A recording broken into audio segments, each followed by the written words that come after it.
Hello, this is Lady Boulay, and I hope you're having a wonderful day. Thank you for your support. Thank you for subscribing to the channel. Thank you for your thumbs up, for your comments, and thank you for sharing the videos. Thank you for all you do to support the channel. And yes, we are commanded to love one another, whether we want to or not, or whether we agree with each other or not. Well, this black woman has managed to make herself the face of the tragedy that happened in Texas with that summer girls camp, that Mystic summer camp. Her name is Sadie Perkins.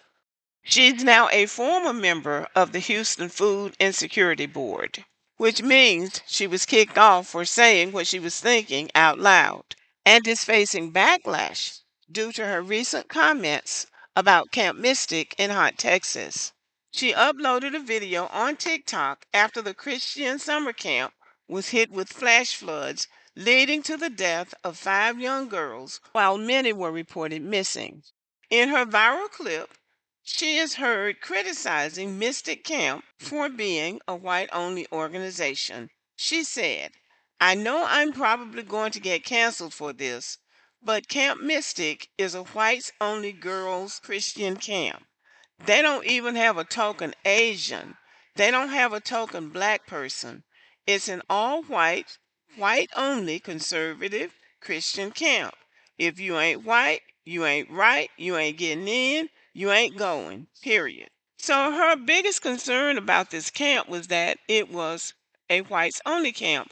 I have heard that it was an affluent, so rich white girls go to that camp. It's possible that no black girls wanted to go because there was another camp not far from this camp that black, I don't know if it was black only, but black kids were attending that camp, and none of those kids were killed. They got the word and got out in time. I saw this on Sister Deborah's channel. I don't know the name of it, but it was 30 miles away from this Camp Mystic, and they got the word and they were able to get all of their children out of that camp.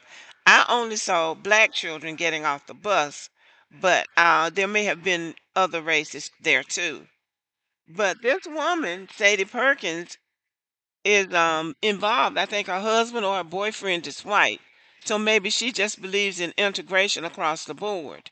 But she is criticizing this camp because it's a whites only camp. And personally, I don't see anything wrong with that. If black people want to have a Christian camp, they should go to a black Christian camp like this other camp. Because sometimes our views on Christianity clash with white people's views. So if you're going to a white Christian camp and you're a black person, you may not even agree with some of the things they agree with. Right? Am I right about it? And I just don't agree with the idea that every time white people have something, black people have to be involved in it or they're racist. Well, maybe they are racist, but I don't think that everybody got to be a part of everything that everybody else does. We live in communities. We live in ethnic groups. Sometimes you want to come together with other groups, and sometimes you might just want to be with your own group. And everybody think, well, every time I do something, I got to invite a white person. Every time I do something, I got to invite black people. That takes away people's freedom of choice, especially in social events. So for her to expound on this, based on the fact that it was an all-white girls camp, I think it's unfair. I think that's unfair to that group. And I think it's unfair for black people to always try to make it seem like black people need to be involved in everything that white people do. We really don't. And again, the niece of the owner of the Kansas City Chiefs was at that camp. I don't know if she lost her life or not, but she was there. Camp Mystic cost $4,375 for 4 weeks. Camp Bandina, that was the camp that the black kids went to, cost on average about $800. So that's a big difference in price. So we all deserve a break and we all need to be able to breathe within our price range. She has been roundly criticized by black people for her comments. There was a flash flood in Texas, and a whole cabin of girls alongside 2 camp counselors got washed away. And there were 16 bodies recovered last I heard, and 11 still not found. That is beyond heartbreaking, and the only response that people need to have is to find these girls and to have empathy. But yet, we have people like Sade's underscore world 8, Sade Perkins, who comes on TikTok, a black woman, and says that these girls are receiving attention because they are white. No, because see, what we're not going to do is that. We're not going to take every opportunity in life and turn it and make it race obsessed. Sade's world. No, you even called it. You said, I may get canceled for this. Very likely. As a black person myself, not one time did my brain go to, these girls are white. No! My brain went to, these are poor, innocent girls that need to be found. The ones that lost their lives, that is terrible. Period. But yet, we have people like Sade in this world that are coming on a platform saying horrendous things like maybe this was God's will. First off, make it very clear. She and her husband attend First Unitarian Church. That is not a Christian church. That's a religious cult. They do not believe that Jesus is their Lord and personal Savior. Make that very clear. So, Sade's world, take Christian TikTok out of your hashtag. No. No, no, no, no, no. There are evil people in this world, and it is very evident. Okay, there's a young lady from Houston, Texas, and I live in Texas myself. And her page is Sadie's underscore world 8. And she says something that's very horrible and terrible in regards to what happened at the Mystic camp. First of all, she had no empathy nor sympathy for these babies who lost their lives, and she said some heinous things about them last, as she doesn't care. Now, I feel like as a woman, a grown woman, she should know better than to post something so heinous. And she even posted a comment saying that maybe it was God's will. The devil is a liar.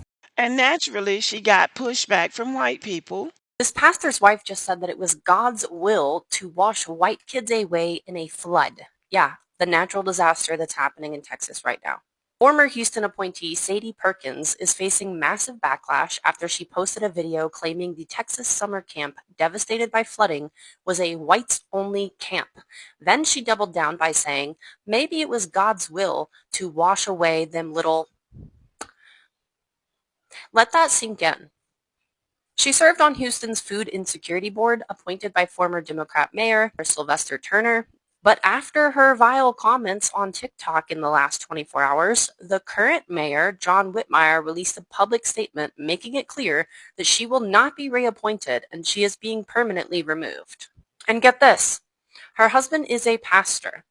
This is the energy that you're bringing while children are missing and families are grieving, literally in the middle of a natural disaster. Now, there is a difference between free speech and hateful rhetoric.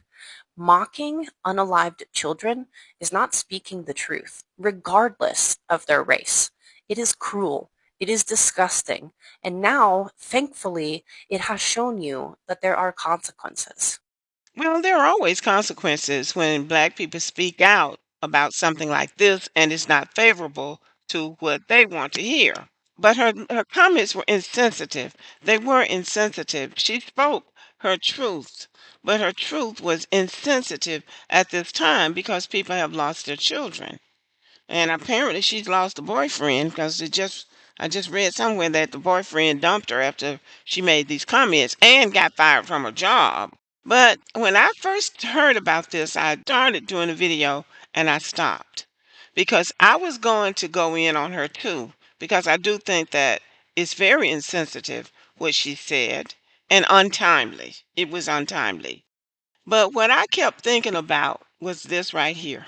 This is Lake Lanier in Forsyth County, Georgia, which is a sundown county, or used to be. There are a few black people living up there now. But this is a man-made lake. Underneath this lake is a town called Oscarville, or it used to be a town called Oscarville. It was an all-black town, a thriving black town. We live in Gwinnett County, Georgia, and part of the lake is in Gwinnett County. My husband used to fish a lot.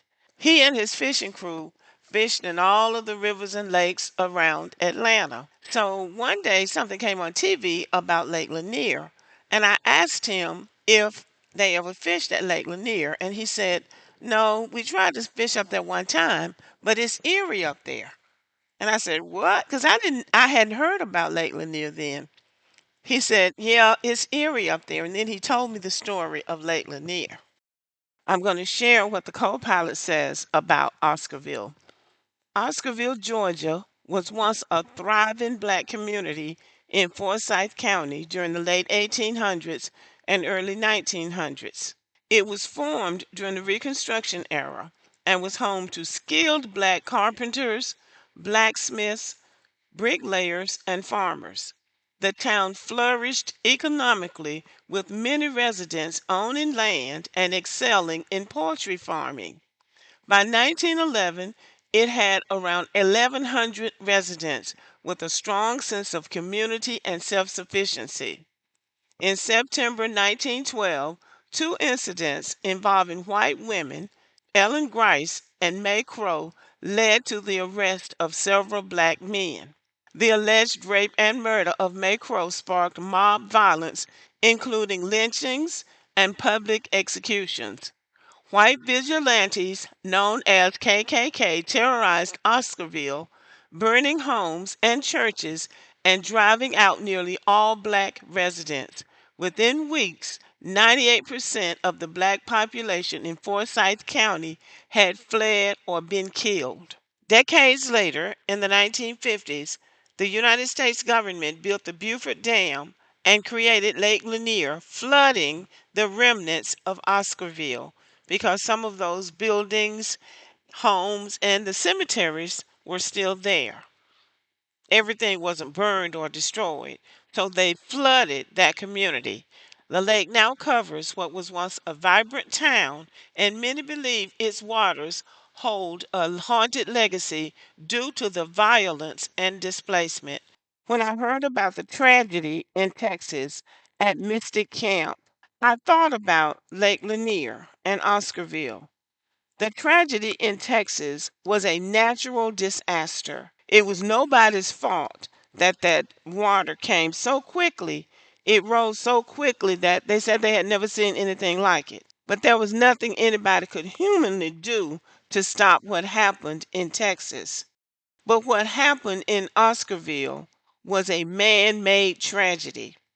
They purposely destroyed that community of people because they were jealous, because the people in Oscarville had thriving businesses and they had thriving crops. And the white people around them did not know how to farm. And the black people did because they had come out of slavery. So, because of that, as is always the case, they will use the white woman as the excuse to do something heinous to black people. And that is really how I made the comparison with this. You had a natural disaster, something that nobody could do anything about, and yet it destroyed lives. It was tragic.